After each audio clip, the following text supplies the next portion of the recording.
His Excellency Kevin Rudd, Prime Minister of Australia. Thank you.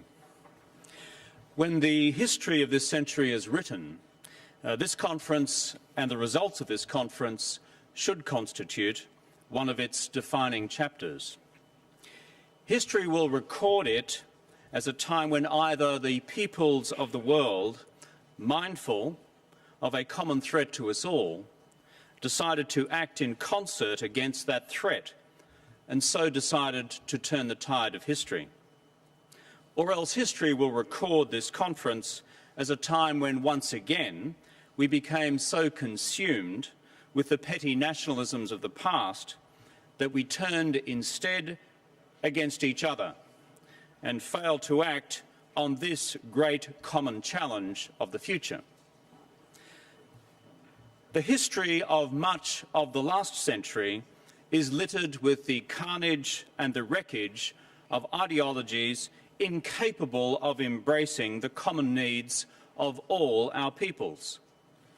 Yet here at the dawn of this century, we are privileged to have been given by history this opportunity and this responsibility to write a different narrative of human cooperation, to act for those who have no voice, but who depend on us to give them voice, to act for our children, for our grandchildren, and those not yet born, but who depend on us to give them voice, to act for the planet itself. These, distinguished delegates, are the deep choices which lie before us. In the next 2 days, we will assemble together as the largest gathering of global leaders in history. This is no accidental gathering. We gather because the peoples of the world demand that we gather. And the peoples of the world will judge us not just as nations, not just as presidents, not just as prime ministers or ministers or as officials.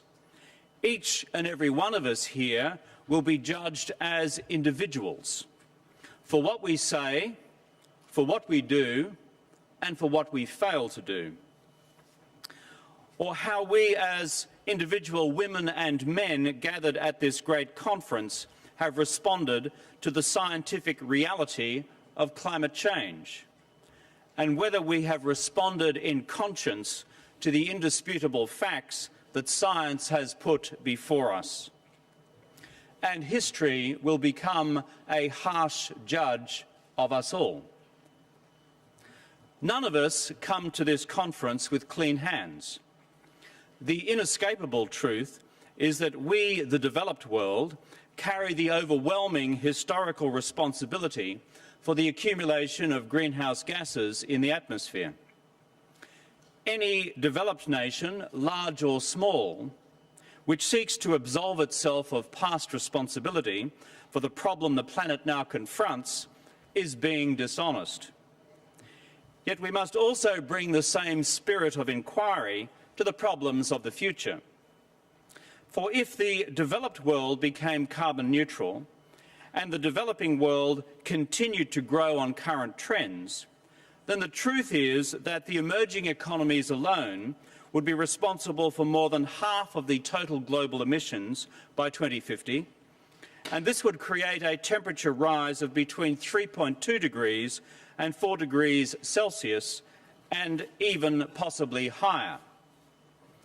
The truth is that unless we all act together, because we are all in this together, there will be limited prospects of development because the planet itself will no longer sustain development. That is why history is calling us at this great conference to frame a grand bargain on climate change, a grand bargain between past responsibility and future responsibility, a grand bargain between the developed world and the developing world, a grand bargain between the strongest and the most vulnerable, a grand bargain between ourselves as the current custodians of the planet and those who will come after us, a grand bargain on climate change. So, distinguished delegates, what then is to be done in the little time that is left? Words without deeds are a dead letter. There have been millions of words spoken here at this conference, but as one of our colleagues said yesterday, it is long overdue time to stop talking and to start working. It is time to take up the pen to define precisely the finite number of major policy differences that lie between us. On mitigation, our collective national ambitions now make up about 2/3 of what we need to get on a path to our common ambition of 450 parts per million. And the task we still have is to find the remaining 5 gigatons reduction across the largest economies. On climate change finance, to deal with the adaptation and mitigation needs of the poorest countries, we already have substantial agreement on Fast Start funding for the next 3 years and the prospect of agreement for the remaining 7. On verification, I believe we can achieve a consensus on international and national means of accounting whether we honour our carbon commitments or not.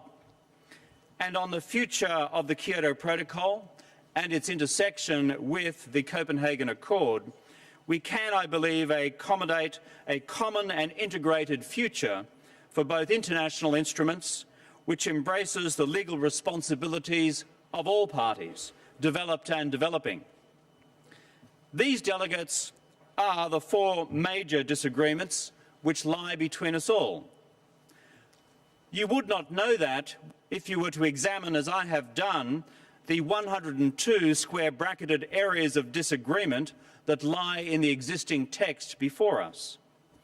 Nor would you know that if you listen to the avalanche of procedural interventions in this conference, which is seen to be guided by a single purpose: to prevent the conference from distilling down our areas of disagreement to a manageable list so that leaders can decide. I fear a triumph of form over substance.